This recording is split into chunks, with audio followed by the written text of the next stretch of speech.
The Medway Valley Line is approximately 21 miles in length and runs between Paddock Wood and Strood. The service is operated by South Eastern, as most trains serve Tunbridge, which is where we shall be starting our journey. Situated in Kent, the station at Tunbridge opened in 1842 and has 4 platforms. Whilst platforms 2 and 3 are normally used by through trains to the likes of Ashford, Dover, Hastings and London, platforms 1 and 4 are used by terminating services from Redhill and Strood. Sat in platform 1 is a 3-car class 375 electric multiple unit. Part of the Electrostar family, the 375s were built by Adtrans Bombardier at Derby and introduced to service in 2001. They replaced the much older slam-door EMUs, which dated back from the 1960s. The trains were refurbished by Bombardier between 2015 and 2018. Note the use of Train Simulator's Track Monitor, which will be displaying real-time running information throughout the journey.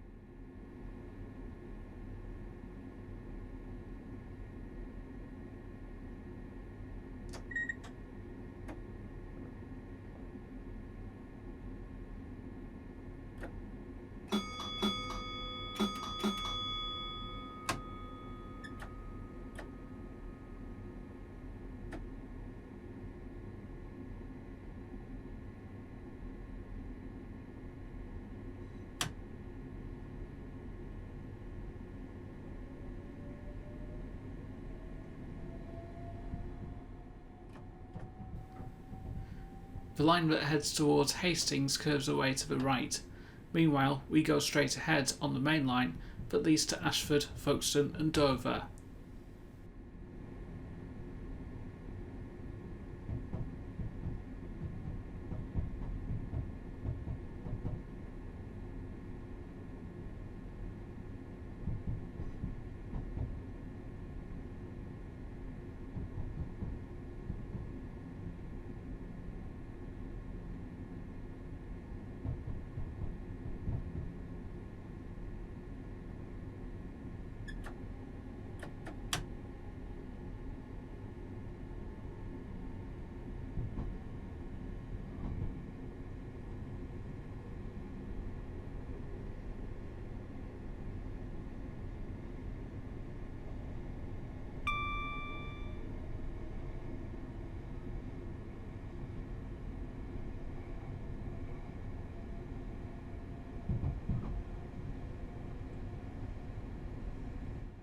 On the left is the now disused Tunbridge postal siding. It opened in 1995 to handle mail and parcels traffic from the nearby Royal Mail sorting office. Its use was short-lived, owing to the loss of traffic to the roads. With a maximum line speed of 100 miles per hour, the section between Tunbridge and Paddock Wood is the fastest and straightest section of our journey.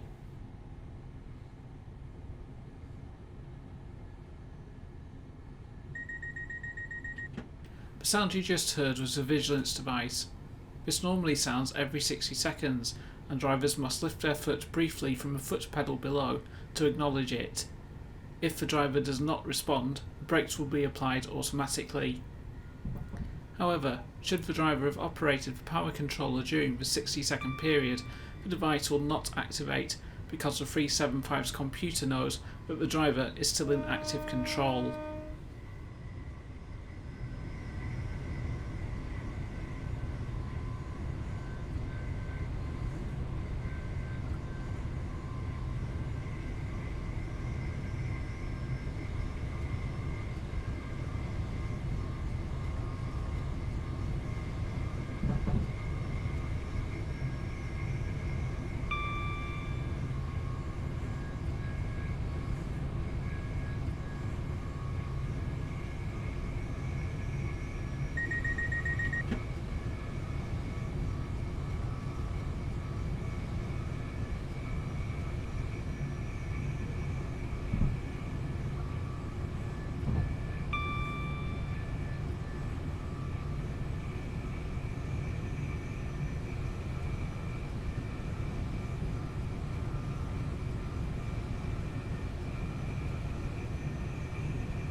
We now have to slow for the 40 mph turnout onto Paddock Wood station.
The station was opened as Maidstone Road on the 31st of August 1842 by the South Eastern Railway.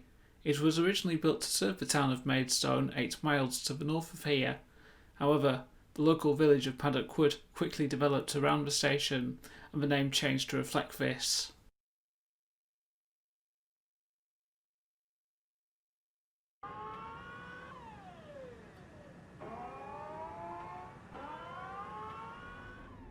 The bay platform on the left is used to turn back a handful of services from Strood. A matching bay also once existed on the opposite side for the Hawkhurst branch, which served the village of the same name from 1892 until its closure in 1961. We now take the sharp 25 mph curve onto the Medway Valley Line, built and opened in stages by the SER. The first section opened from Paddock Wood to Maidstone West on the 24th of September 1844.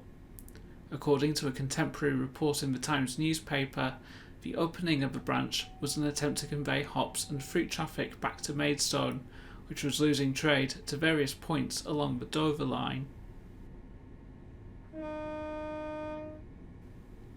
This section passes through the Kent countryside. As such, there is a large number of foot crossings, so the driver will be sounding the horn quite a few times. In recent years, drivers have been instructed to use the low note of a horn, following complaints from local residents. The high tone is now reserved for any immediate danger.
Serving the nearby village of Beltring, the station opened later than the others on the line. Its opening date was on the 1st of September 1909. The halt originally had platforms built of wooden sleepers. It originally had a freight siding used for the forwarding of farm produce until 1961. The station was then named Beltring and Bridge's Halt.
Yaldring opened with the line. The line was originally of single track, but was doubled in 1846. In 1897, there were two platforms joined by a footbridge, a signal box, and sidings both sides of the running lines.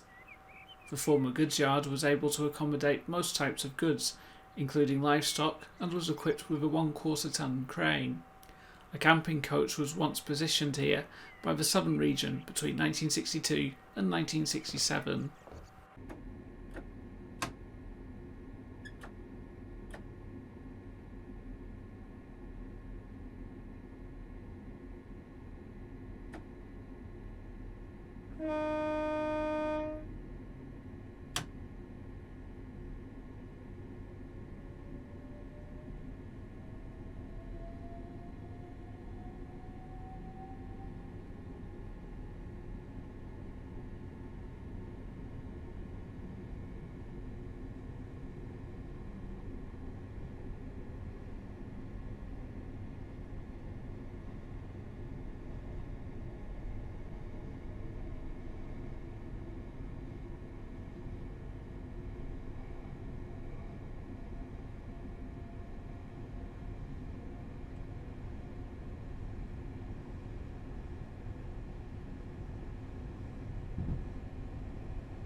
Originally operating with mechanical semaphore signals, the Medway Valley Line saw these replaced as it upgraded to colour light operation in 2005.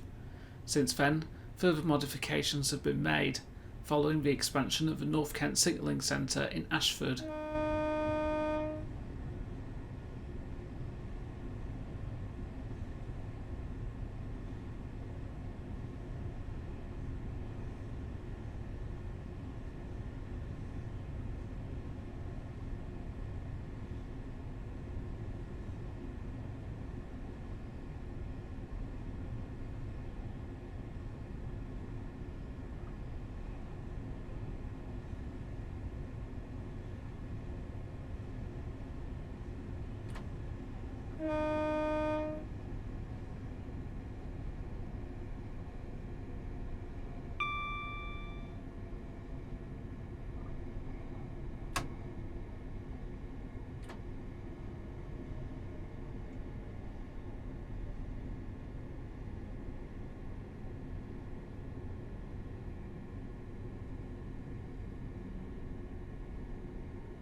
The station building at Wateringbury is regarded as one of the finest Tudor-style stations in the country.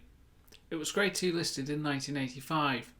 The single box also gained the same merit in 2013 and is currently in use for controlling the level crossing.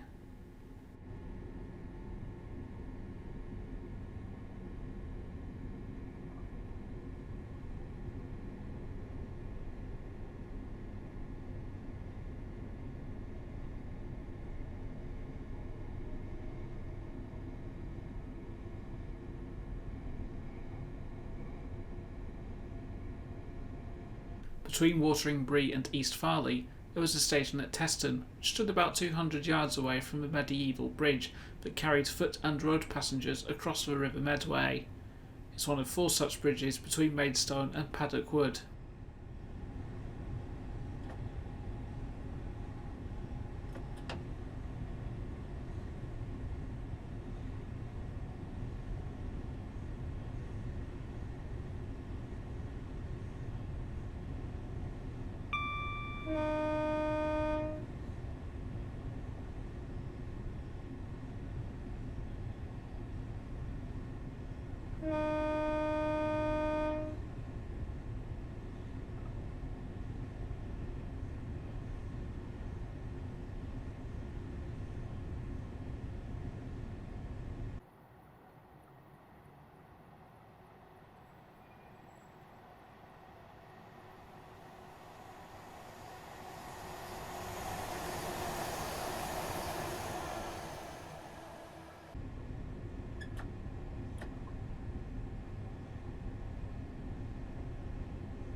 East Farleigh serves the village of the same name on the south bank of the Medway. The station, however, is actually located within the parish of Barming. In and around Barming, as well as much of the UK, it is believed the word Barming or Barmy, meaning mad or crazy, were named after the village due to the County of Kent's psychiatric hospital being in Barming.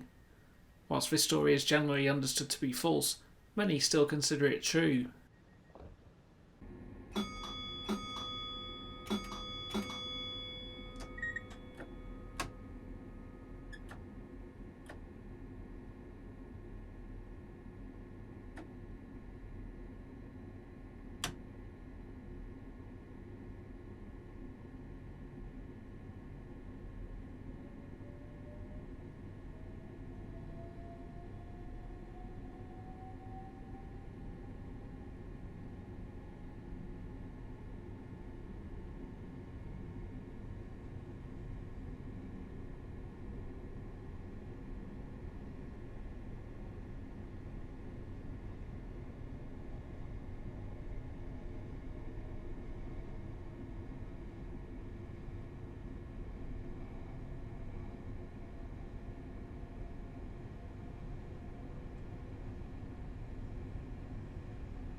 Just to the south of Maidstone West, there used to be a station at Toville, which opened with the line.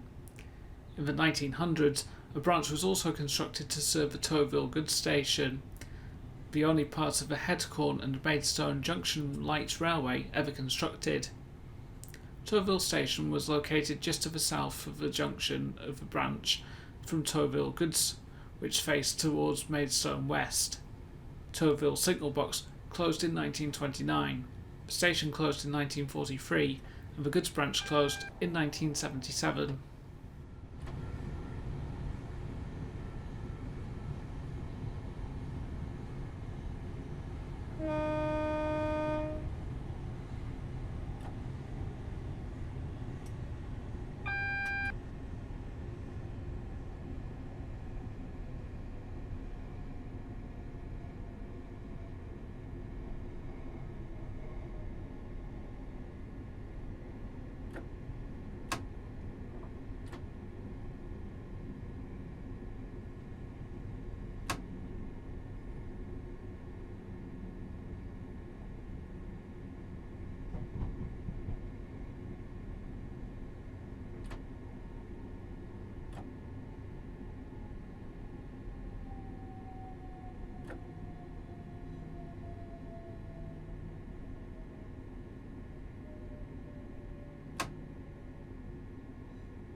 Due largely to opposition from the town's merchants and the fear expressed by the mayor that Maidstone will be ruined as a commercial town, the town was originally bypassed by the South Eastern Main Line when it opened in 1842.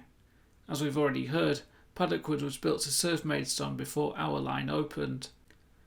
12 years later, on the 18th of June 1856, the line was extended further down the valley to join up with the North Kent line at Strood. On the 3rd of August 1944, the signal box was severely damaged when a doodlebug landed nearby.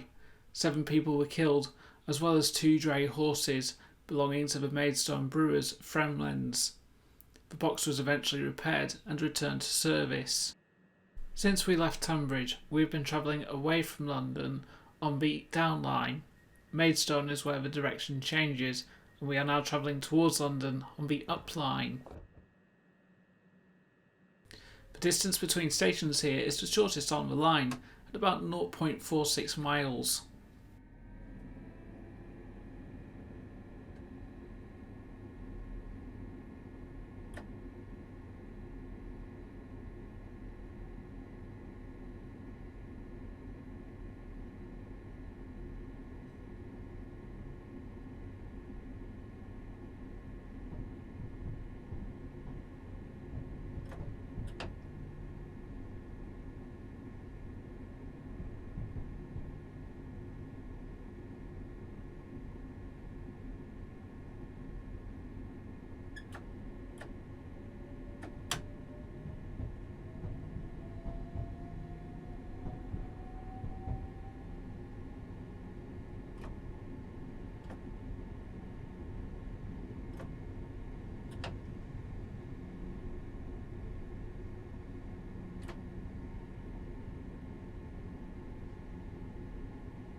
Maidstone Barracks opened on the 1st of July 1874.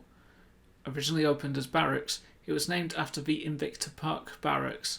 It's also very close to Maidstone East Station. It opened 1 month earlier than barracks and has 3 platforms. The station is the railhead for London Victoria, Ashford International and Canterbury West.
We passed the freight sidings at Allington.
The section of the line surrounding Aylesford station passes through what was part of the Preston Hall estate, the then home of Edward Betts, the railway contractor who built part of the Medway Valley Line.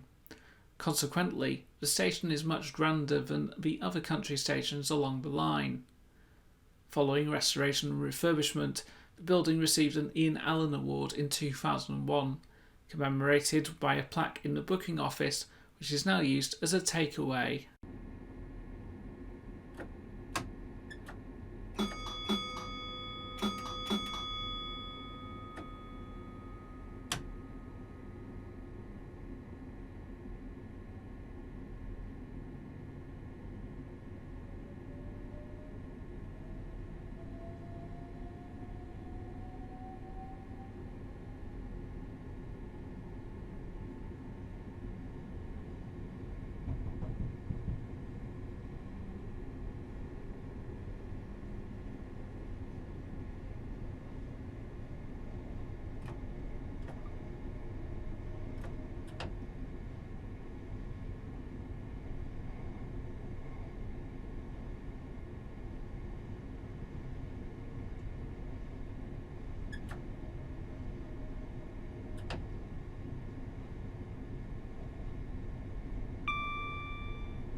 New Hythe was opened on the 9th of December 1929, when New Hythe Halt, a timber-built halt, was opened to serve the huge paper mill complex which had been established beside the line.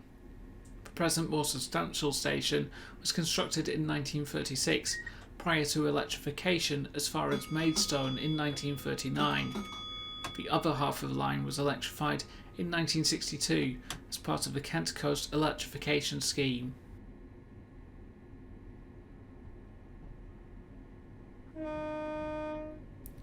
Trains are powered at 750 volts of direct current through a conductor rail, also known as the third rail. The disadvantage with this system when compared to an overhead line system is that electric substations are required every couple of miles. Like overhead lines, they can also be affected by the weather, and in this case, snow and ice can make it difficult for the train's collector shoes to pick up power.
Snodland station was once equipped with a goods shed and sidings located behind platform 2, of which the remaining supports the platform canopy.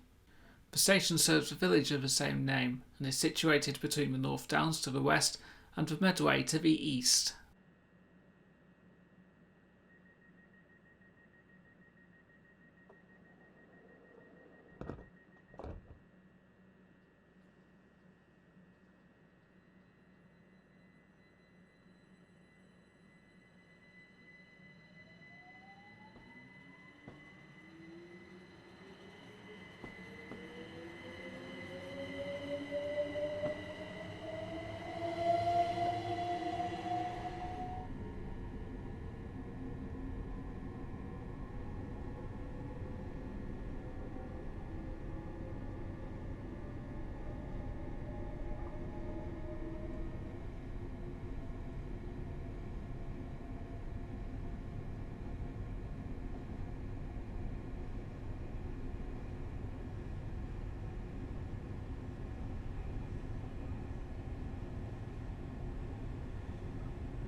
Halling opened on the 1st of March 1890. Halling Man, a Neolithic skeleton discovered in 1912 behind the present station, is the earliest indication of activity here. Halling had a small industrial presence in the 18th and 19th centuries, with 2 chalk mining and processing factories. However, these have all now been shut down. The last chimney stack was demolished in 2010. Despite the influence of the chalk industry in the past, modern technology practices and the closure of the factories have meant that there are now very few, if any, workers required. Instead, the working population of the village mainly commutes to London and nearby towns.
Our final intermediate stop is at Cuxton.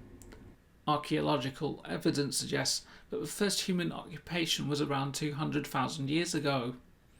A hoard of 196 hand axes from the Acheulean era was excavated in 1962. This is now displayed in the British Museum. The name is believed to have been developed from Cucullar's stone.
And so we arrive at Strood.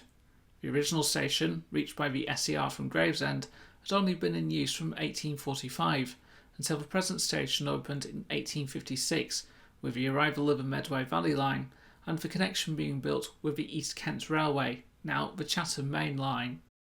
In 2015, The station received a new footbridge with lifts, replacing the previous subway that linked the platforms together. In December 2017, the station was upgraded further with a new booking hall and platform extensions. Today the station is served by both South Eastern and Thameslink services, with a wide selection of destinations on offer. In one direction, trains head towards St Pancras International on HS1 or Luton on the Midland Main Line via Dartford and Greenwich.